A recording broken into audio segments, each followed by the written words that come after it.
آج جبکہ دنیا بھر میں نالج ایکسپلوژن ہے، ہم تقریباً بہت سی چیزیں جانتے ہیں۔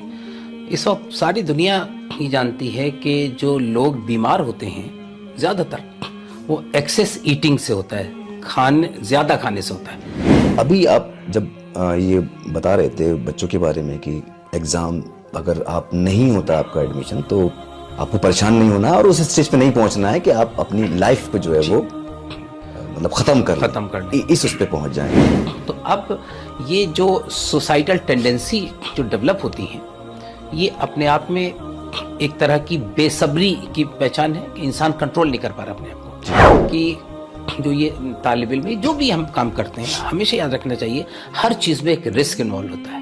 اب اسی طرح سوچیں زندگی میں جو ہم کرنا چاہتے ہیں تو ہر چیز ہمارے حساب سے نہیں ہوگی، ہمیں اس کا پلان بھی تیار کرنا چاہیے۔ روزہ آپ کو پورا کا پورا چینج کرتا ہے، 30 دن آپ ایڈجسٹ کرتے ہیں، اپنی مرضی کے خلاف چیزیں کرتے ہیں، اپنی باڈی کو بالکل ڈھال لیتے ہیں اللہ کے نظام کے حساب سے۔ جو اچھی قومیں ہوتی ہیں، جو زندہ قومیں ہوتی ہیں، وہ راتوں کو سونے کے لیے استعمال کرتی ہیں، دن کو کام کرنے کے لیے استعمال کرتی ہیں، اور یہ ٹریننگ رمضان کے بعد بھی جاری رکھیے اور روزہ اس طرح سے رکھیے کہ ہماری دل پیوریفائی ہو جائے، ہماری نظریں پاک صاف ہو جائیں۔ رگوں میں وہ لہو باقی نہیں ہے، وہ دل وہ آرزو باقی نہیں ہے، نماز و روزہ و قربانی و حج یہ سب باقی ہے، تو باقی نہیں ہے۔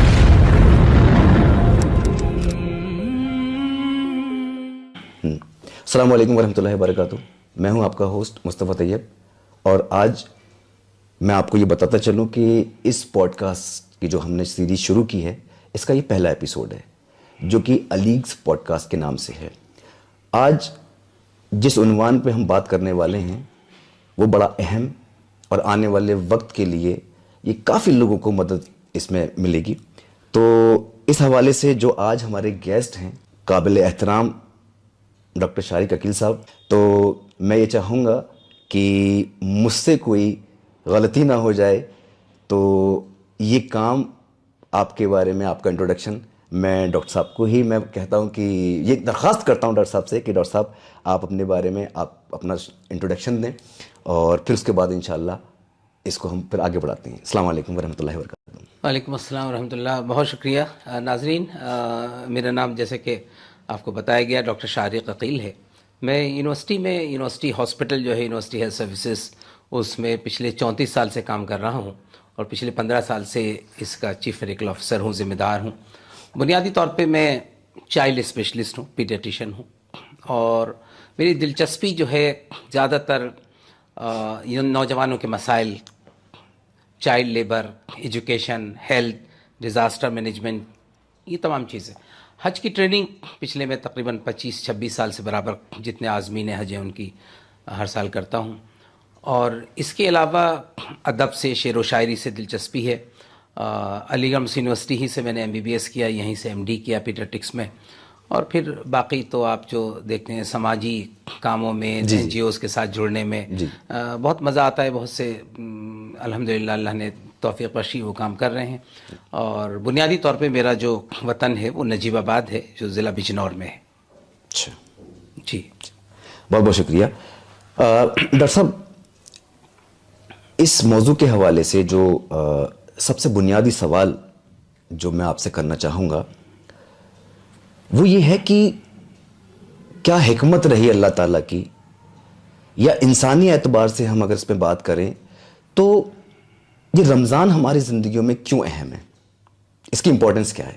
تو میں یہ جاننا چاہوں گا آپ سے۔ کہ دیکھیے آج جبکہ دنیا بھر میں نالج ایکسپلوژن ہے، ہم تقریباً بہت سی چیزیں جانتے ہیں، اس وقت ساری دنیا یہ جانتی ہے کہ جو لوگ بیمار ہوتے ہیں زیادہ تر وہ ایکسیس ایٹنگ سے ہوتا ہے، زیادہ کھانے سے ہوتا ہے۔ مثال کے طور پہ بلڈ پریشر کیوں ہوتا ہے؟ جب ہم زیادہ مرغن غذائیں، فیٹی چیزیں کھاتے ہیں، نمک زیادہ کھاتے ہیں، ہے نا؟ شوگر کیوں ہوتی ہے؟ جب ہم زیادہ میٹھا کھاتے ہیں، شوگر کا بھی تعلق زیادہ کھانے سے۔ بلڈ پریشر، شوگر کے ساتھ ساتھ ہارٹ ڈیزیز جو ہے وہ بھی ہماری بد احتیاطی کا اس میں ایک بڑی وجہ ہے۔ تو میرے خیال سے ایک بڑی حکمت اللہ کی یہ ہے کہ وہ انسانوں کی جہاں روزہ ان کے لیے، ان کے اسپریچول ڈیولپمنٹ کے لیے اور پاکیزگی اور تقویٰ دینے کے لیے، وہاں روزہ ہماری، چونکہ روزے میں ہم کھانا ایک خاص مدت کے لیے چھوڑتے ہیں، تو کھانا چھوڑنے سے یا یہ کہیے کہ ان دن اس وقت میں کم کھانے سے، نہ کھانے سے جو ہماری باڈی کی سروسنگ ہوتی ہے، جو ٹیوننگ ہوتی ہے، فائن ٹیوننگ ہوتی ہے، وہ کسی اور طرح ممکن ہی نہیں ہے. تو آپ دیکھیے کہ جو بنیادی مقصد جو روزے کا بتایا گیا قرآن مجید میں، جب روزہ فرض کیا گیا تو جو آیت ہے اس کو ذرا آپ غور سے کیجئے. دیکھیے اعوذ باللہ من الشیطان الرجیم، بسم اللہ الرحمن الرحیم. یا ایھا الذین آمنوا کتب علیکم الصیام کما کتب علی الذین من قبلکم لعلکم تتقون. تو اے ایمان والو، تم پہ روزے فرض کیے گئے جیسے تم سے پہلے کی امت پہ فرض کیے گئے. کیوں فرض کیے گئے؟ لعلکم تتقون، تاکہ تم میں تقوی پیدا ہو. کیا ہے تقوی؟ اللہ کا احساس، یہ احساس ہونا ہم وقت کہ اللہ ہمیں دیکھ رہا ہے، یہی تو تقوی ہے نا. اور اس کی بہترین مثال، بہترین جو توجیہ کی وہ حضرت عمر نے بتایا. جب ان سے پوچھا گیا تقوی کیا ہے تو انہوں نے کیا کہا؟ تم کسی خاردار، جھاڑ جھنکار، کانٹوں بھرے راستے سے گزرے ہو؟ تو اس نے کہا گزرے ہیں. کیسے گزرتے ہو؟ تو اس نے کہا دامن کو سمیٹ کے، کپڑوں کو سمیٹ کے کہ کوئی کانٹا نہ چبھ جائے. کہا یہی تقوی ہے کہ تم دنیا کی زندگی میں اس طرح گزرو کہ دنیا کی آلائشیں، گندگیاں، گناہ، تمام برائیوں سے بچتے ہوئے ایسے صاف نکل جاؤ کہ تمہارے دامن کے اوپر ذرا سا بھی دھبا نہ آئے، ذرا سا بھی کانٹا نہ چبھے. تو یہ تقوی کی ایک بہترین مثال ہے کہ ہم زندگی میں اس طرح گزریں کہ ہمیں ہم وقت یہ احساس رہے کہ کوئی ہمیں دیکھ رہا ہے، سم ون از واچنگ اس. ہم انڈر کلوز سرویلانس ہیں، ہمارے اوپر کوئی بڑے اسٹرانگ کیمراز ہیں جو ہمیں ہماری ایک ایک چیز ریکارڈ کر رہے ہیں. تو آپ دیکھیں رمضان میں یہ چیز حاصل ہوتی ہے. بالکل. تو ڈاکٹر صاحب جیسے کہ ایک تصور وہ رمضان کا جو آپ نے ابھی بتایا، دوسری طرف آج کا رمضان ہے. جی. تو آپ کو کیا لگتا ہے کہ آج مسلمان کی جو میجورٹی ہے وہ رمضان کو کس طریقے سے دیکھتی ہے؟ کیا اس طریقے سے وہ پرسیپشن ہے جو آپ بتا رہے ہیں یا اس کے علاوہ کچھ اور؟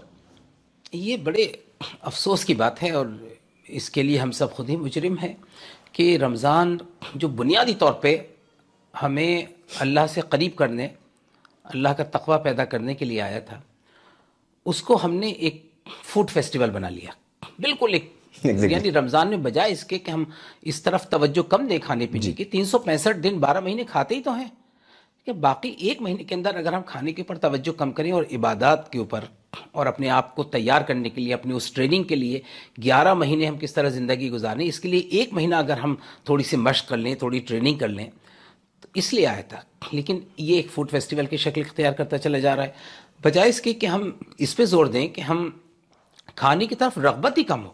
لیکن ہمارے یہاں تو عام طور پہ یہ ہے کہ ادھر سحری کی اور اس کے بعد صبح سے یہ ہونے لگتا ہے کہ آج افطار میں کیا بنے گا، آج ڈنر میں کیا کھانا ہے. وہ مقصد ہی پس پش چلا گیا جو اس کا مقصد تھا.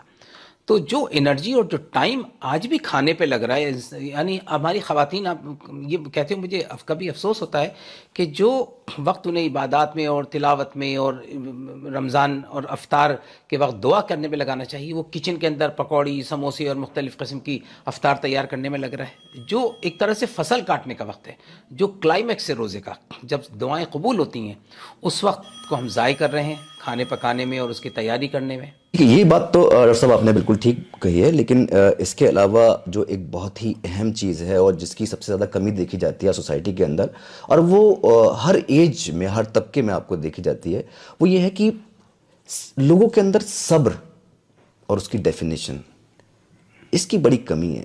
میں یہ آپ سے جاننا چاہوں گا کہ صبر اور سیلف کنٹرول، یہ دو چیزیں جی، یہ رمضان میں کس طریقے سے ڈیولپ کرے انسان؟ دیکھیے سیلف کنٹرول تو رمضان میں خود ہی اس طرح سے آتا ہے. آپ دیکھتے ہیں آپ کو بھوک لگ رہی ہے، پیاس لگ رہی ہے، سب گرمی کے روزے ہیں، مان لیجیے آپ کے سامنے ساری کی ساری نعمتیں اللہ کی موجود ہیں، جی. آپ کو پیاس لگ رہی ہے اور آپ کے سامنے کولڈ ڈرنکس ہے اور لسی ہے اور شربت ہے، لیکن آپ نہیں پیتے. سیلف کنٹرول ہی تو ہے نا، آپ اپنے اوپر کنٹرول رکھتے ہیں، آپ کو پتہ ہے کہ آپ کا روزہ ہے. اور اسی طرح ہم سب جانتے ہیں کہ روزے میں ایک بڑی ٹریننگ ہے، چونکہ عام طور پہ جو لوگ اسلام کو نہیں جانتے، ہمارے جو برادران وطن ہیں، وہ سمجھتے ہیں کہ رمضان شاید اس کا نام ہے کہ مسلمان کچھ وقت کے لیے، ایک مہینے میں کچھ وقت کے لیے کھانا پینا چھوڑ دیں اور اس کے بعد خوب کھائیں اور اس سے پہلے خوب کھائیں، رات بھر کھائیں، یہ سوچتے ہیں. جبکہ یہ ہے ہی نہیں. اصل چیز تو کھانا پینا تو بہت ہی ثانوی اور سیکنڈری چیز ہے. اصل تو یہ ہے کہ انسان اس مہینے میں نظر کا روزہ رکھے، اس کی نگاہیں پاکیزہ ہوں، وہ کسی غیر محرم اور کسی غلط طرف نظر نہ اٹھائے. اس کی زبان کا روزہ ہو، زبان سے کوئی غلط بات، غیبت، برائی، جھوٹ، چغلی یہ نہ نکلے. تو اور اسی طرح اس کے ہاتھ کا روزہ اس کے کان کا روزہ غیبت نہ سنے، نہ کرے، نہ سنے، ایسی مجلس سے اٹھ جائے. تو آپ نے سنا بھی ہوگا، اسی لیے ایک حدیث کا بھی مفہوم ہے. اللہ کے نبی صلی اللہ علیہ وسلم نے فرمایا کہ بہت سے روزے دار ایسے ہیں جنہیں رمضان میں سوائے کھانا پینا چھوڑنے کے علاوہ کچھ بھی حاصل نہیں ہوتا. جی کیوں کہا گیا؟ اس لیے کہ آپ نے کھانا پینا چھوڑ دیا، لیکن آپ نے جھوٹ بولا، آپ نے غیبت کی، آپ نے کسی کی برائی سنی، آپ نے بد نظری کی، آپ نے نگاہوں کو کنٹرول نہیں کیا. تو اصل روزہ تو یہی ہے. وہ کہا جاتا ہے نا، کسی شاعر نے بہت اچھی بات کہی ہے کہ زبان سے کہہ بھی دیا لا الہ تو کیا حاصل، دل و نگاہ مسلمان نہیں تو کچھ بھی نہیں. کچھ بھی نہیں. تو نگاہ کو مسلمان کرنا ہے، دل کو مسلمان کرنا ہے. اب دل میں اگر میل کچیل ہے، دل میں کسی کے بارے میں نگیٹو فیلنگ ہے، آپ کو کسی سے حسد ہے، کسی سے جلن ہے، کسی سے آپ کو بغض ہے، تو آپ کا روزہ ہی نہیں ہوگا. کیونکہ روزہ تو بیسیکلی پیوریفیکیشن کرتا ہے نا. اللہ کے نبی صلی اللہ علیہ وسلم کی جو حدیث ہے جو بہت مشہور ہے کہ ہر شے کی ایک زکوٰۃ ہے اور روزہ جسم کی زکوٰۃ ہے. زکوٰۃ کے مطلب ہی پیوریفیکیشن کے، پاک کرنے کے، ہے نا. جو قرآن میں کہا گیا قد افلح من زکاہا، جو کہا گیا کہ کامیاب وہ ہوا جس نے اپنے نفس کو اور اپنے دل کو پاک کر لیا.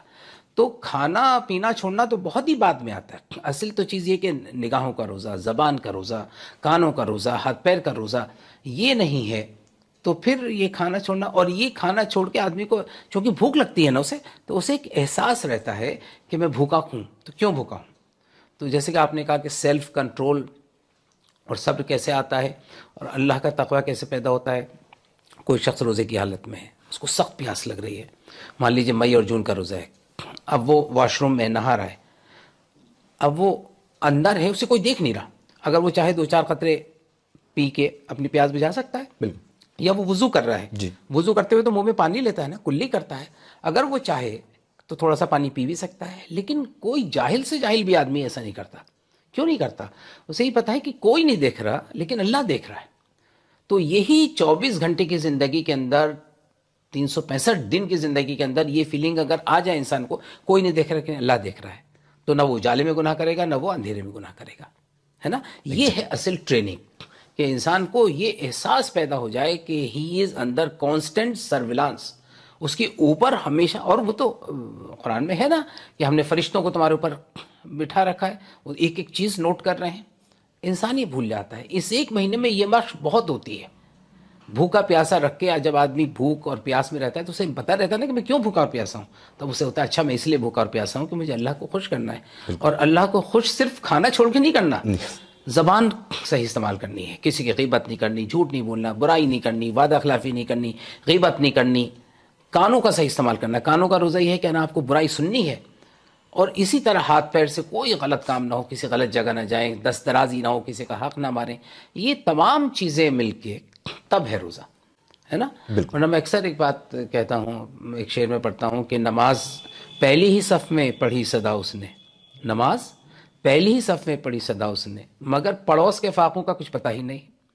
تو پھر یہ نماز تھوڑی قبول ہوگی. اگر آپ کے پڑوس میں کوئی بھوکا ہے اور فاقے سے ہے تو کیسے آپ کی نماز ہو جائے گی؟ نماز کا جو سماجی تانا بانا ہے وہ تو یہی کہتا ہے کہ آپ مسجد میں آپ سے کہا جاتا ہے مل مل کے کھڑے ہوئیے، ایک دوسرے کے قریب آئی. کیا مطلب ہے؟ تاکہ آپ ایک دوسرے کو جانیں، ایک دوسرے کا خیال رکھیں. مسجد میں نہیں، مسجد کے باہر بھی. اور کم سے کم 40 گھروں کے بارے میں آپ کو یہ معلوم ہو کہ وہاں پہ سکون سے لوگوں نے کھانا کھایا. ورنہ آپ کو معلوم ہے کتنی سخت حدیث ہے کہ خدا کی قسم وہ مومن نہیں جو خود تو پیٹ بھر کے کھانا کھا لے اور اس کا پڑوسی بھوکا رہے. اور پڑوسی میں ہندو، مسلمان، سکھ، عیسائی، کوئی بھی کسی بھی مذہب سے تعلق رکھنے والا ہو، اس کا پڑوسی ہے. اور اگر وہ پڑوسی بھوکا ہے اور پیاسا ہے اور آپ پیٹ بھر کے کھانا کھا رہے ہیں اور آپ نماز بھی پڑھ رہے ہیں تو پھر ایسی نماز منہ پہ مار دی جائے گی. بالکل ایگزیکٹلی یہی بات ہے. ابھی آپ نے ایک شعر پڑھا تو اس پہ علامہ اقبال کا شعر مجھے یاد آ گیا، اور بڑا ہی اہم شعر تھا وہ کہ رگوں میں وہ لہو باقی نہیں ہے، وہ دل وہ آرزو باقی نہیں ہے، نماز و روزہ و قربانی و حج یہ سب باقی ہے، تو باقی نہیں ہے. تو وہ آپ نے جب شعر پڑھا تو مجھے ایگزیکٹ وہی یاد آ گیا، وہی ڈسکشن بھی چل رہا ہے. ابھی آپ اور نے وہی دیکھیے کتنی اچھی بات کہ علامہ اقبال ہی نے رہ گئی رسم ازاں روح بلالی نہ رہی، فلسفہ رہ گیا تلقین غزالی نہ رہی. بالکل بالکل. ابھی آپ نے جو ذکر کیا ہے اس پہ مجھے ایک سوال میرے ذہن میں آیا، اور بڑا اہم سوال ہے اور میں ضرور آپ سے پوچھنا چاہوں گا. وہ سوال یہ ہے کہ جیسے کہ آج ہم علی گڑھ مسلم یونیورسٹی میں بھی ہم دیکھ رہے ہیں کہ بڑی ہی تیزی سے سوسائڈ بڑھ رہا ہے.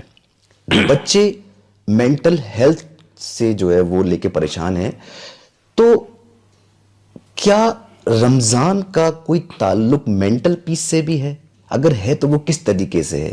یہ سوال میں اس لیے کر رہا ہوں تاکہ ہمارے جو سننے والے لوگ ہیں, جو ہمارے ویورز ہیں, ان میں بہت بڑی تعداد جو ہے وہ علیگز کی ہے جی, اور اس میں سے بھی جو اسٹوڈنٹ ہیں وہ بھی ہیں. تو میں چاہوں گا کہ اس کا آپ جواب دیں تاکہ جو بچے ابھی بھی اس سچویشن سے, ان حالات سے گزر رہے ہیں, ان کو کچھ آسانی ہو. تو اس کے بارے میں کیا؟ جی بالکل. دیکھیے رمضان یا جسے روزہ کہتے ہیں, جی, وہ آپ کو فزیکلی تو آپ کی ٹیوننگ سروسنگ کرتا ہی ہے, اسپریچولی بھی کرتا ہے نا, تقویٰ جو جسے کہتے ہیں, مینٹلی بھی کرتا ہے, سائیکولوجیکلی بھی اسٹرانگ کرتا ہے. تو اب یہ جو سوسائٹل ٹینڈنسی جو ڈیولپ ہوتی ہیں, یہ اپنے آپ میں ایک طرح کی بے صبری کی پہچان ہے کہ انسان کنٹرول نہیں کر پا رہا اپنے آپ کو. جی, انسان یہ سمجھ رہا ہے کہ چیزیں ایسے نہیں ہوئیں, اگر میں نے یہ پلاننگ کی تھی اور ایسے نہیں ہوئی تو پھر میرے پاس راستہ سوسائٹ کا ہے. اس کو اس طرح سے دیکھیے کہ جو یہ طالب علم, جو بھی ہم کام کرتے ہیں, ہمیشہ یاد رکھنا چاہیے ہر چیز میں ایک رسک انوالو ہوتا ہے. ہم گھر سے باہر نکل رہے ہیں تو ایکسیڈنٹ بھی تو ہو سکتا ہے, ہے نا, لیکن ہم گھر سے باہر نکلنا نہیں چھوڑیں گے, ہے نا. ہم گھر بنا رہے ہیں تو یہ خطرہ تو ہمہ وقت رہتا ہے کہ زلزلہ آ سکتا ہے, ارتھ کویک آ سکتا ہے, اور ہم لاکھوں روپے گھر میں لگا رہے ہیں, لیکن اس وجہ سے ہم گھر بنانا نہیں چھوڑتے کہ زلزلہ نہ آ جائے, پاسبلٹی ہے اس کی. اب اسی طرح سوچیے زندگی میں جو ہم کرنا چاہتے ہیں تو ہر چیز ہمارے حساب سے نہیں ہوگی, ہمیں اس کا پلان بھی تیار کرنا چاہیے. مثال کے طور پہ آپ نیٹ کی تیاری کر رہے ہیں یا آپ یو پی ایس سی کی تیاری کر رہے ہیں, تو آپ کو پتہ ہے کہ لاکھوں لوگوں کے اندر چند لوگ لیے جائیں گے, یعنی 22-23 لاکھ جو لوگ نیٹ میں بیٹھتے ہیں اس میں سے 1 لاکھ سیٹس ہیں total M B B S میں. یا اسی طرح یو پی ایس سی کے اندر جو فائنلی 7-8 لاکھ لوگ مینس میں بیٹھتے ہیں, ان میں سے 1100-1200 کا فائنلی انتخاب ہوتا ہے. اس کا مطلب یہ کہ پروبیبلٹی یہ زیادہ ہے کہ آپ کا انتخاب, آپ اس کا سلیکشن نہیں ہوگا. تو آپ کو ذہنی طور پہ, مینٹلی طور پہ اپنے آپ کو اس کے لیے تیار کرنا ہے کہ اگر میرا نہیں ہوا, جس کے امکان زیادہ ہیں, تو آپ کیا کریں گے. روزہ آپ کو کیا سکھاتا ہے؟ روزہ آپ کی پوری دیکھیے, روزہ آپ کو ایڈجسٹمنٹ سب سے زیادہ سکھاتا ہے. آپ سحری کے وقت اٹھتے ہیں, وہ وقت کھانے کا تو نہیں ہوتا, نہیں نا. عام دنوں کے اندر آپ کو کوئی اگر 1 لاکھ روپے بھی جیب میں رکھ کے آپ کے ہاتھ پہ رکھ کے گیا اور کہیے 3 بجے اٹھو اور کھانا کھاؤ, کھا لیں گے آپ؟ نہیں کھائیں گے, ہے نا. روزہ آپ کو پورا کا پورا چینج کرتا ہے. 30 دن آپ ایڈجسٹ کرتے ہیں, اپنی مرضی کے خلاف چیزیں کرتے ہیں, اپنی باڈی کو بالکل ڈھال لیتے ہیں اللہ کے نظام کے حساب سے. تو یہ جو ایڈجسٹمنٹ آتا ہے, یہ جو ایکوموڈیشن آتا ہے کہ ہم حالات سے سمجھوتا کریں, جو بھی حالات ہیں. اللہ نے اگر کہا ہے کہ رات کے 3 بجے اٹھو تو ہم 3 بجے اٹھیں گے. اللہ نے اگر کہا ہے کہ اس وقت نیند قربان کر کے, جبکہ ڈنر کے بعد نیند آ رہی ہے, آپ تراویح پڑھیے 8 رکعت یا 20 رکعت, جو بھی اللہ نے آپ کو توفیق دی ہے, آپ وہ کرتے ہیں. تو تبھی تو آتا ہے کہ روزہ سفارش کرے گا اور قرآن سفارش کرے گا کہ اللہ تعالیٰ اس نے اپنی نیند قربان کی, اپنا بستر قربان کیا صرف میرے لیے. تو یہ جو ایڈجسٹمنٹ ہے, یہی ایڈجسٹمنٹ زندگی کے ہر معاملے میں اگر آ جائے تو پھر آدمی سوسائڈ کیوں کرے گا, ہے نا. چیزوں کو وہی سمجھے کہ یہ چیزیں میرے ہاتھ میں نہیں ہیں اور مجھے ایڈجسٹ کرنا ہے, مجھے اکوموڈیٹ کرنا ہے, مجھے ہر ماحول میں اپنے آپ کو ڈھالنا ہے. میں بھی اس کی تیاری کروں, نہیں ہوا کوئی بات نہیں, اللہ کی دنیا بہت بڑی ہے, بہت ساری دوسری فیلڈز ہیں. یو پی ایس سی میں نہیں ہوا تو کوئی پریشانی کی بات نہیں, ٹیچنگ ہے, ریلویز کی سروس ہے, پوسٹل ڈپارٹمنٹ کی سروس ہے, ایڈمنسٹریٹو جابس ہیں, اسپورٹس ایک بہت بڑی فیلڈ ہے جس میں آپ جا سکتے ہیں, لٹریچر ہے, ہیومینٹیز ہے. تو صرف ایک چیز کے اوپر تکیہ کر کے اگر بیٹھ جائیں گے تو پھر تو یہ چیزیں ہوں گی. لیکن اس میں ہے اللہ پہ بھروسہ انسان رکھے اور یہ سمجھے کہ اگر ایک چیز میں ناکامی ہو رہی تو بہت سارے دوسرے راستے ہیں. اور یہ بھی سمجھنا چاہیے کہ failure is the first step of success. ناکامی کامیابی کا پہلا زینہ ہے. پہلا زینہ, جی بالکل صحیح کہا آپ نے. یہ ابھی آپ جب یہ بتا رہے تھے بچوں کے بارے میں کہ ایگزام اگر آپ نہیں ہوتا آپ کا ایڈمیشن تو آپ کو پریشان نہیں ہونا اور اس اسٹیج پہ نہیں پہنچنا ہے کہ آپ اپنی لائف کو جو ہے وہ مطلب ختم کر لیں, اس پہ پہنچ جائیں. بڑی اچھی بات میں کہیں سن رہا تھا, کسی نے بتایا کہ دیکھیں نا کہ مطلب اگر باریکی سے اسلام کو اگر آپ مطلب آبزرو کریں مائکروسکوپ لگا کے, تو ایک ایک چیز انسانی فائدے کے لیے اسلام نے جو ہے وہ بتائی ہے. چھوٹی سی مثال دے کے میں آگے بڑھوں گا, اگلا سوال آپ سے کروں گا میں. اللہ کے رسول نے بتایا کہ جب آپ اٹھیں تو آپ یہ دعا پڑھیں, جی, الحمدللہ الذی احیانا بعد ما اماتنا والیہ النشور، ہے نا. اب اٹھتے ہی یہ دعا کیوں بتائی، یہ سوال پیدا ہوتا ہے. اب یہ وہ لمحہ ہے کہ جس انسان نے اگر کانشیس لیول پہ جا کے اس دعا کو ریسائٹ کیا، بالکل، تو مجھے نہیں لگتا کہ ڈپریشن اور اینزائٹی یا جس بھی طریقے کے ڈس آرڈرس ہیں آج انسانی زندگی میں وہ اس کے قریب بھی بھٹکیں گے. اب دیکھیے اسٹیٹسٹکس یہ بتاتی ہے کہ دنیا میں لاکھوں کی تعداد ایسی ہے لوگوں کی جو رات میں بڑی بڑی پلاننگ کر کے سوتے ہیں لیکن صبح اٹھ نہیں پاتے، بالکل، ہے نا. یعنی لائف جیسی قیمتی چیز وہ کھو دیتے ہیں. اب لائف سے زیادہ قیمتی کیا ہو سکتا ہے انسان کے لیے؟ کچھ بھی نہیں. لائف ہے تو MBBS ہے، لائف ہے تو جاب ہے، لائف ہے تو کریئر ہے. بالکل. اگر یہ نہیں تو کچھ بھی نہیں. تو اللہ کے رسول نے کہا کہ جب تم اٹھا کرو نا تو موت کو اسلام میں چھوٹی، نیند کو اسلام میں چھوٹی سی موت ہے، چھوٹی سی موت کہا گیا ہے. یعنی کہ آپ کو یہ شکر کی بات بتائی گئی ہے کہ یہ دعا پڑھ لیا کرو، کیونکہ اسٹیٹسٹکس یہ بتاتی ہے کہ لاکھوں لوگ رات میں سوئے تھے، صبح کو اٹھ نہیں پائے، اور آپ ان میں سے نہیں ہیں. بالکل، اس لیے اللہ کا شکر ادا کیجیے. پھر دوبارہ آپ کو لائف مل گئی. جب انسان صبح اٹھ کے اتنا بڑا گفٹ اللہ کے ذریعے سے مل جائے تو پورا دن ڈپریشن میں کیسے گزر سکتا ہے اس کا. تو یہ بڑی اچھی بات کہی ہے آپ نے. لیکن اسی حوالے سے ایک سوال میرے ذہن میں آیا، چونکہ رمضان کو ہم ڈسکس کر رہے ہیں تو مجھے یہ لگتا ہے کہ رمضان جو ہے وہ ایسا نہیں ہے کہ کسی ایک اسپیسیفک پوائنٹ کے لیے آیا ہے کہ وہ ٹھیک ہوگا. یہ آپ کی پوری 24 آور کی لائف کو جو ہے وہ اس کا احاطہ کرتا ہے ہر گوشے میں. تو میں آپ سے یہ جاننا چاہوں گا کہ رمضان جو ہے ہمارے جو ریلیشن شپس ہیں جی، ان پہ کس طریقے سے اثر انداز ہوتا ہے، ان کو کس طریقے سے بہتر بناتا ہے؟ جی، ریلیشن شپ سے پہلے میں ایک چیز اور کہوں گا، جو آپ نے ابھی بات کی جائے سو کے اٹھنے کے بارے میں، جو اللہ کے نبی صلی اللہ علیہ وسلم نے فرمایا، جب سونے جاتے ہیں اس وقت بھی ایک دعا بتائیے، اللہم بسمک اموت و احیا، اللہ کے نام سے شروع کرتا ہوں جو زندگی اور موت کا مالک ہے. یعنی ذہن میں یاد رکھیے کہ ہو سکتا ہے آپ سو کے نہ اٹھیں، ہے نا. یہ اس لیے اپنے کام کو سونے سے پہلے پورا کیجیے. اس کے اندر ایک بڑی حکمت ہے نا. اپنے کام پورا ہر وقت، ایسا نہ ہو کہ کوئی آپ سے ناراض ہو، ایسا نہ ہو کہ آپ نے کسی کا حق داب رکھا ہو، ایسا نہ ہو کہ آپ کسی کے مقروض ہوں. ہو سکتا ہے آپ صبح کو سو کے ہی نہ اٹھیں، ہے نا. اسی لیے ایک حدیث میں اللہ کے نبی صلی اللہ علیہ وسلم نے فرمایا، حاسبو انتا قبل تحسبو، اپنا حساب خود کرتے رہو اس سے پہلے کہ اللہ تمہارا حساب کرے، ہے نا. Take your account before Allah takes your account. تو اس میں ایک بڑی حکمت ہے. بالکل صحیح آپ نے کہا. جب آدمی سوتے وقت یہ یاد کرے گا کہ ہو سکتا ہے میں سو کے نہ اٹھوں، اور جب سو کے اٹھ رہا ہے تو اسے کتنی خوشی ہوگی کہ اللہ نے مجھے ایک دوسری زندگی دی. Almost sleep was almost death, لیکن اللہ نے اسے زندگی دی. تو بالکل پازیٹیو رہے گا، پازیٹیوٹی رہے گی، اور اس کے اندر ڈپریشن اور اینگزائٹی کی فیلنگ نہیں آئے گی. اب میں اس سوال پہ آتا ہوں کہ رمضان ہمارے سوشل ریلیشنس کو کیسے استوار کرتا ہے. دیکھیے، رمضان کی جہاں بہت سی خوبیاں ہیں وہاں یہ بھی کہ ہمیں رمضان غم گساری کا مہینہ ہے. آپ جانتے ہیں رمضان دوسروں کا خیال رکھنے کا مہینہ ہے. ہم رمضان میں اپنے اعزاء اقربا رشتہ داروں کو بلاتے ہیں اپنی افطار پہ، اور کتنا اجر و ثواب ہے افطار پہ بلانے کا. یعنی روزے دار کے برابر ثواب ہے. جبکہ جو آپ روزے دار کے اس میں ثواب میں کوئی کمی نہیں. آپ نے مان لیجئے 10 دوستوں کو اپنے افطار پہ بلایا تو آپ نے 10 روزے کے برابر ثواب حاصل کر لیا. ایک تو یہ سوشل اس کا اسپیکٹ ہے، ملنا جلنا آپس میں، غم گساری. پھر دوسری بات آپ دیکھتے ہیں کہ رمضان میں ہمارے اندر دینے کا جذبہ بہت بڑھتا ہے. ہم صدقہ اور خیرات خوب کرتے ہیں، بالکل یہ نیکیوں کی طرف. اور رمضان میں چونکہ ہمیں یہ پتہ ہے کہ اللہ تعالیٰ فرماتے ہیں کہ بندے کا ہر عمل 700 گنا تک بڑھا دیا جاتا ہے. روزہ اس سے مستثنا ہے.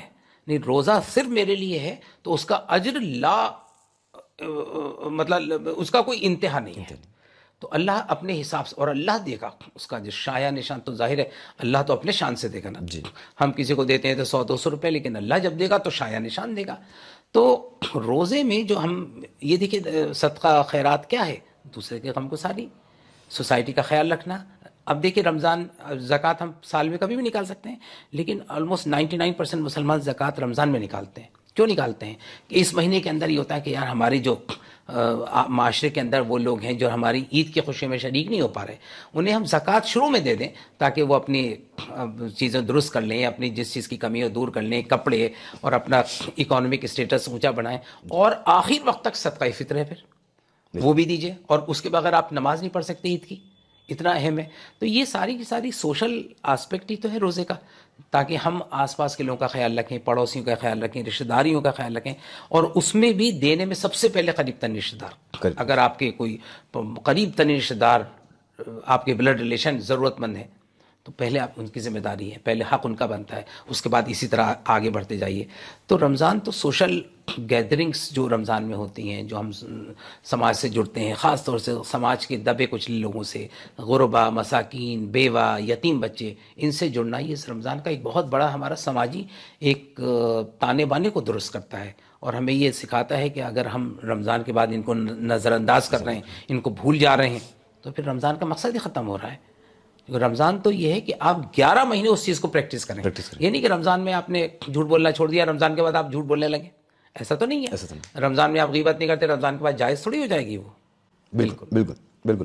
میں بس شارٹ میں آپ سے جو ہے وہ کیونکہ یہ ایج جو ہے وہ آرٹیفیشل انٹیلیجنس کی ایج ہے اور ٹیکنالوجی کی ایج ہے, تو میں یہ ضرور آپ سے جاننا چاہوں گا کہ رمضان جو ہے وہ یہ جو بزی لائف ہے آج انسان کی, اس میں اور جو لوگ سوشل میڈیا سے بہت زیادہ جڑے ہوئے ہیں اور ہر وقت آپ حالات دیکھ ہی رہے ہیں کیا ہیں نوجوانوں کے, تو نوجوانوں کے لیے یہ کس طریقے سے مفید ہو سکتا ہے رمضان؟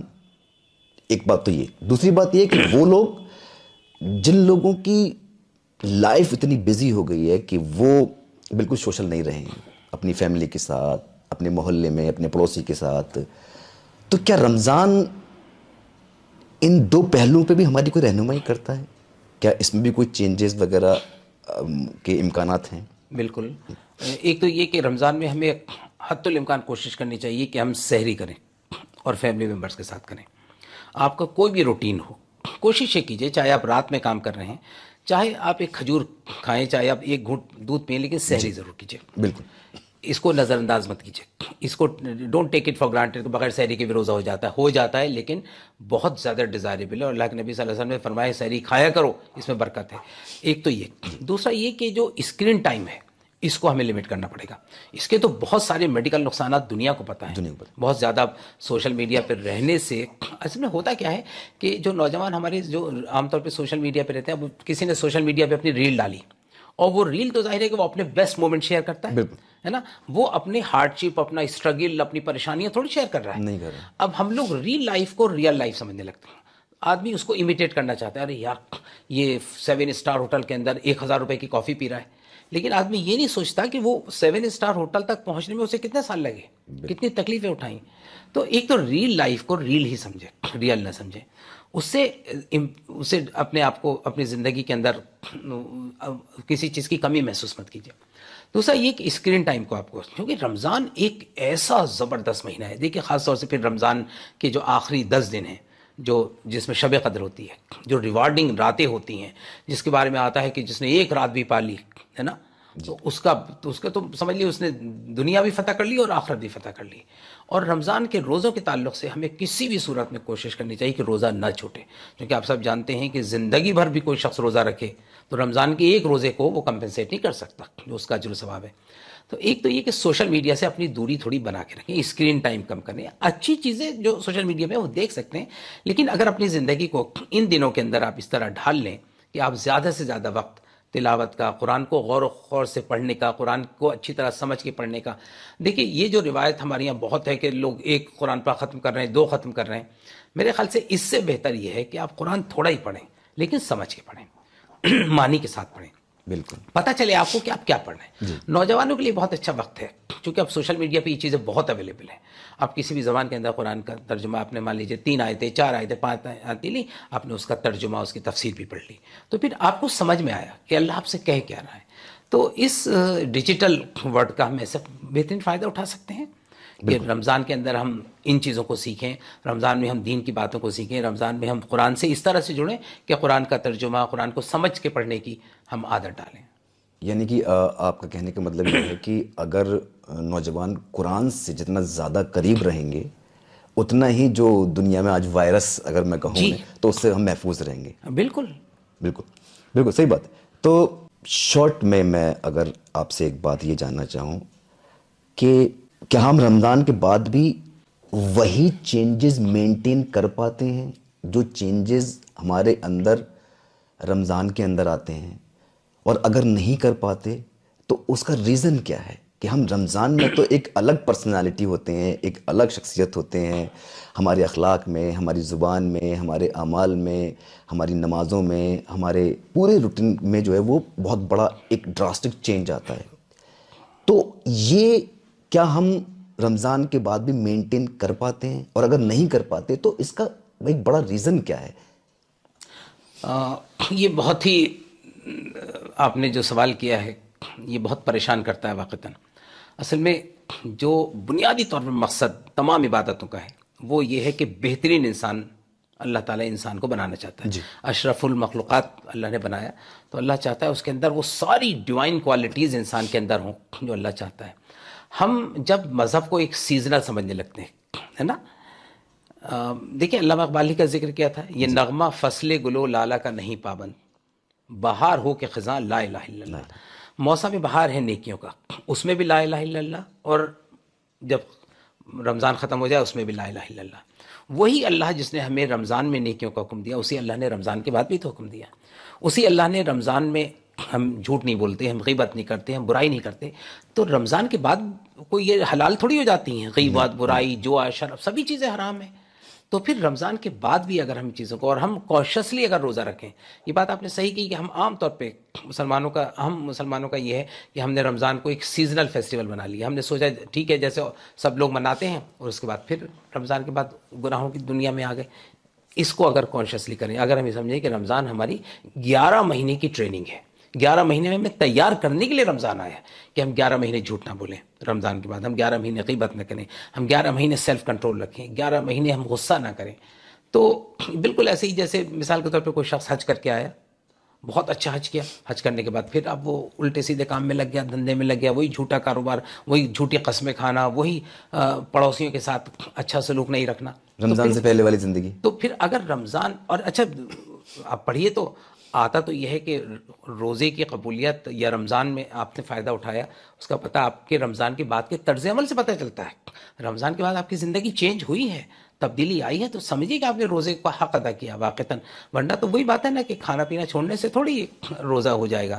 جو اللہ کے نبی صلی اللہ علیہ وسلم نے وعید کی ہے اور سب بات کہی ہے, کتنے روزے دار ایسے ہیں جنہیں کھانے پینے فاقے کے علاوہ کچھ حاصل نہیں ہوتا, چونکہ انہیں رمضان کو ایک بالکل ایک فیسٹیول اور ایک سیزنل وہ سمجھ لیا, جبکہ ایسا نہیں ہے. رمضان پوری زندگی کو اللہ کے راستے پہ چلانے کے لیے, صحیح راستے پہ چلنے کے لیے, پوری زندگی انسان اگر غربا کا خیال رکھے, پڑوسی کا خیال رکھے, جیسے رمضان میں خیال رکھتا ہے, جیسے زکوٰۃ بانٹتا ہے رمضان میں, ایسا تھوڑی کہ رمضان کے بعد کوئی آدمی آپ کے سامنے بھوکا مر رہا ہے اور آپ برداشت کر لیں گے.